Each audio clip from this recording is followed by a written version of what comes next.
Caleb, you saw this Texas offense last year when you were at Alabama. What kind of challenges they present with the shifts and motions and all the movement you get from them?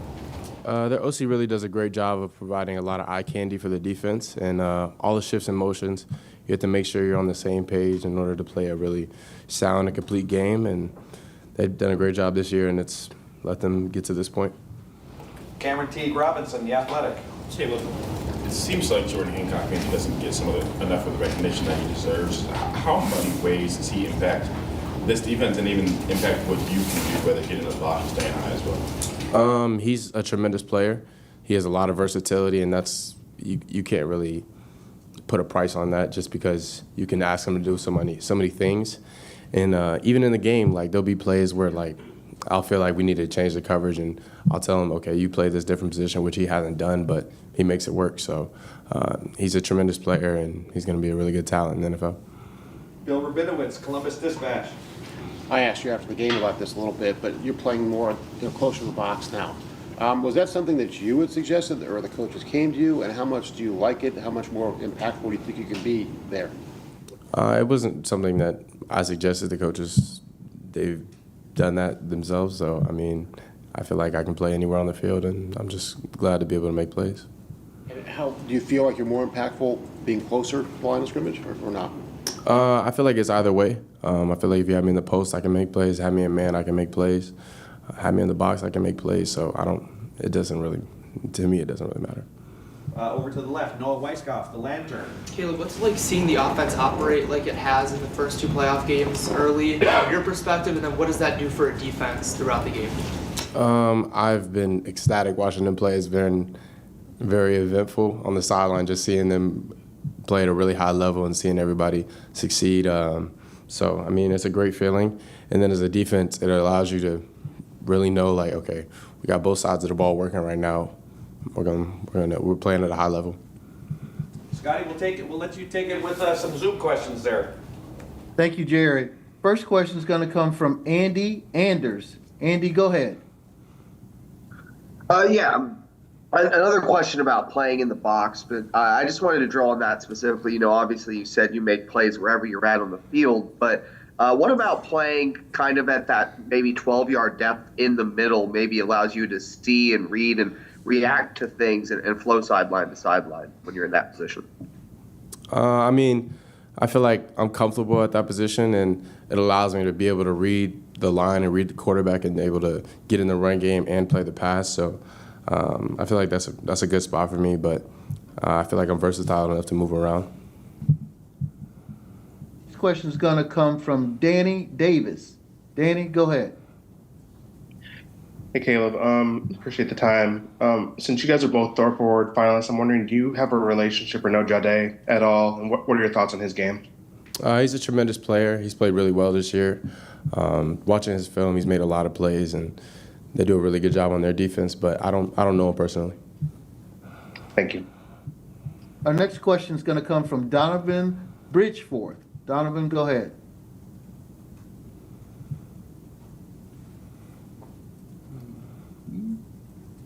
I think he withdrew his question. We will go to Kurt Bowles.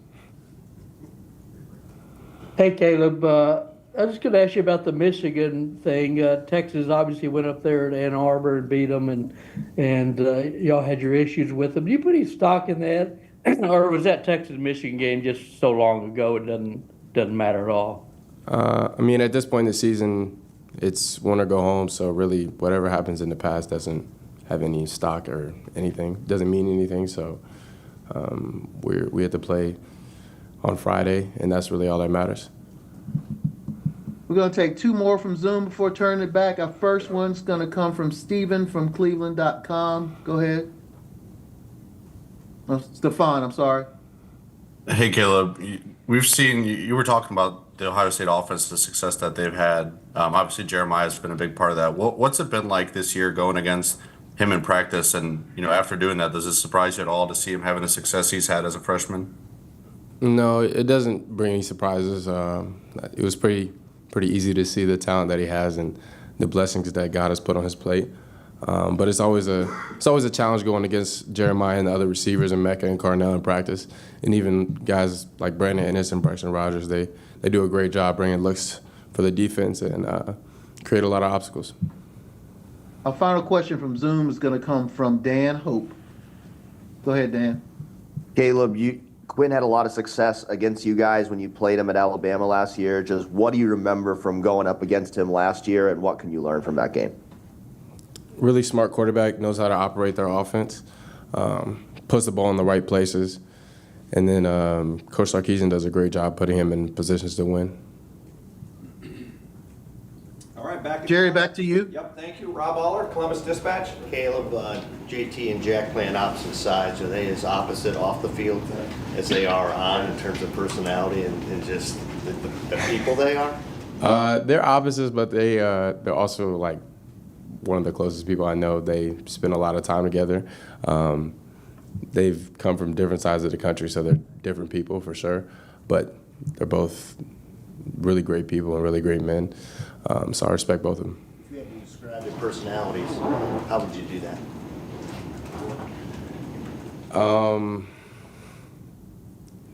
I'm not going to do that. I'm sorry. I'm not going to do that.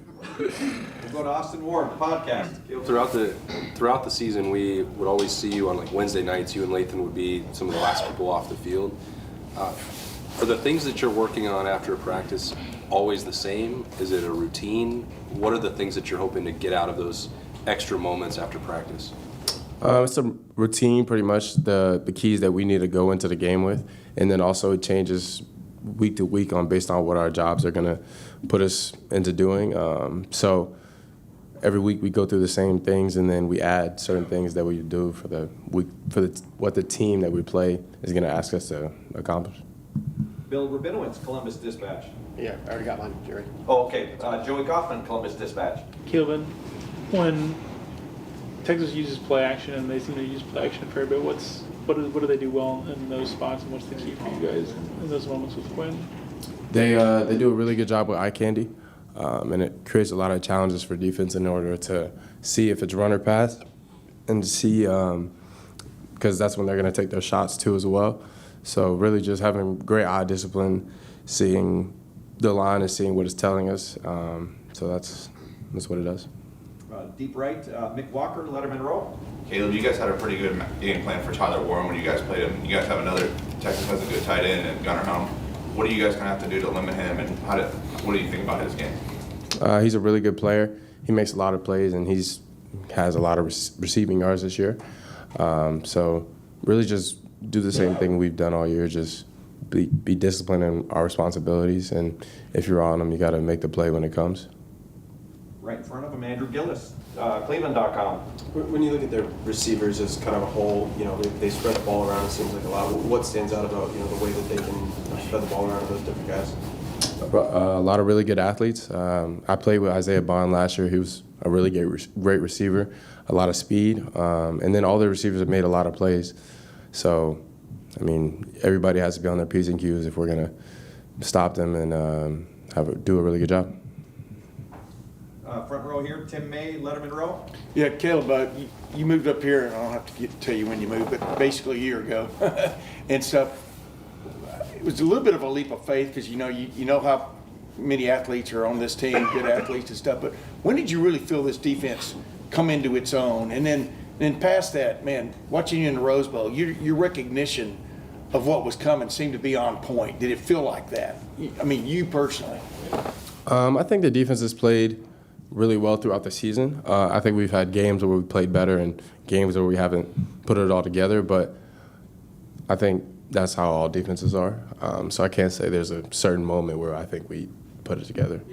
But what was your second part of your question again? In other words, you seemed really on point against Oregon about recognizing what was coming. You were really active out there of directing and things like that. Did it feel like that, I guess? I feel like, as Luke said earlier, the preparation that we put in goes into that, and just feeling comfortable in what we're doing, comfortable in what we're seeing with the other teams. I feel like that allows us to play fast and me and Lathan to communicate to everybody else. Did I miss anyone for questions here? Steve Hellwagen, 24/7 Sports. Yeah, Caleb, you came to Ohio State to play for national championship, and there were a lot of ups and downs throughout the season. Just to be in this position, the last 4 teams still alive, just do you feel validated by that? And did you always have faith that this is how it was going to turn out?